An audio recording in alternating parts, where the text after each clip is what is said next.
Hi, my name is Porter, and this is Sam Spangler. He was a pitcher for UH Manoa Baseball. He also is a reporter for KHON too.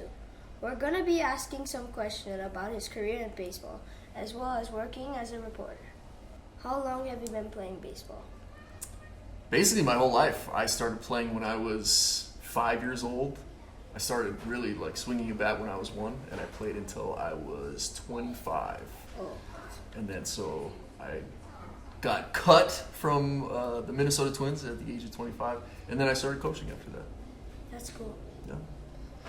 What other positions do you like besides pitcher? So I actually like playing outfield more. It was really fun to get to go catch fly balls and run around and get to hit. So hitting was my favorite thing, but I was a better pitcher, so I ended up being a pitcher, but I love playing outfield. That's cool. What is your favorite pitch, Sam?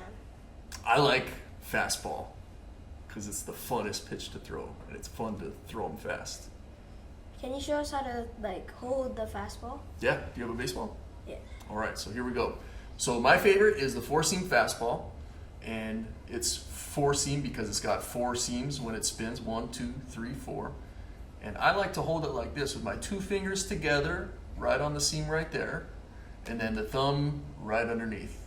So throw it like that, and then it rolls off the fingers, and it spins like that. And that's usually the fastest fastball that there is.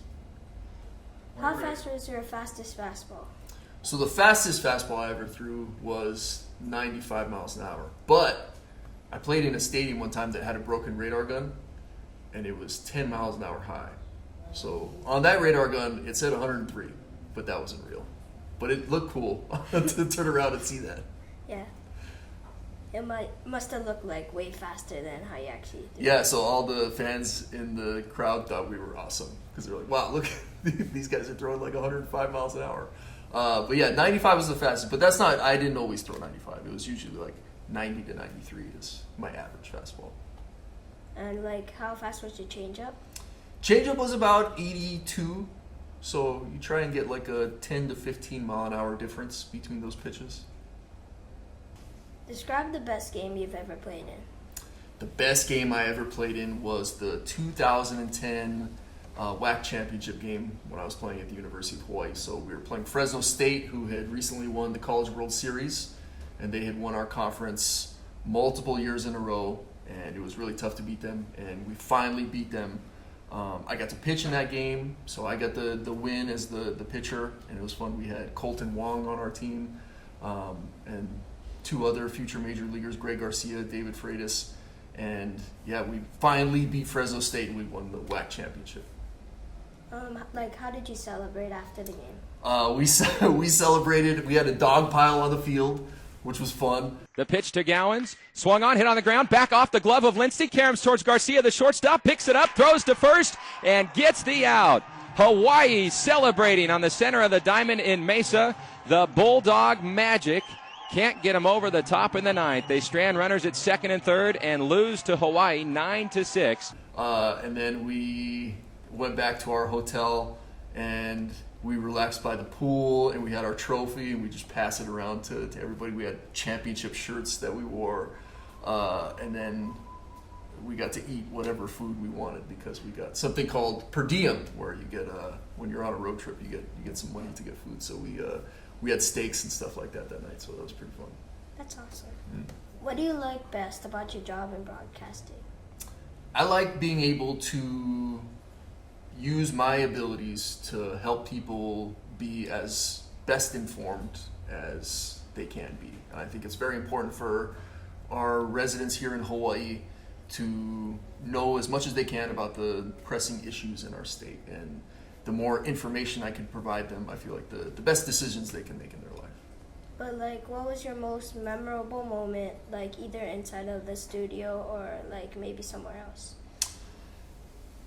I think it was 2017, the Lakers played the Jazz at the Stan Sheriff Center at UH, and I got to interview Kobe Bryant, which was really, really cool.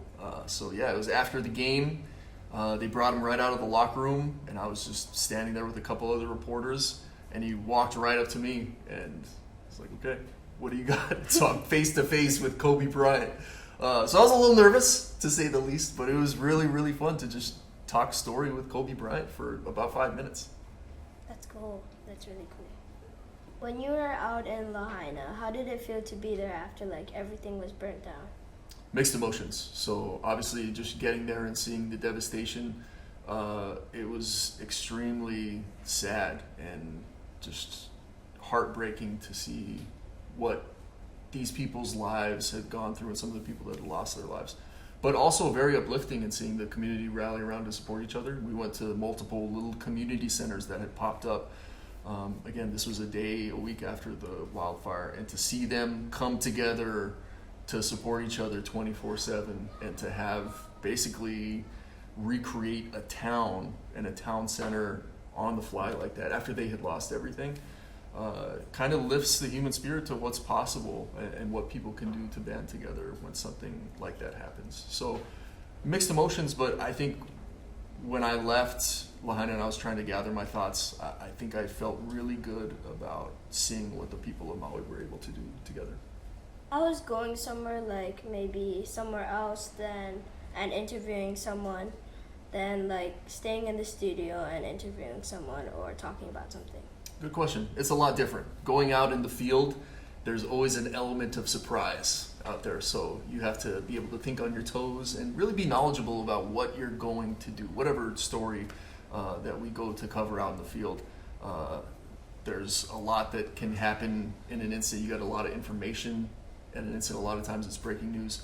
And then when you're in the studio, a lot of times it's something that we've scripted and we understand what's happening. So there can be breaking news in both scenarios, but out in the field, I think it's where real journalists are made. You kind of have to think on your toes and be able to still, again, present information in a correct, thoughtful, and concise manner that can let the viewers know what's happening. And that's, I feel like, the most difficult situation to do it in.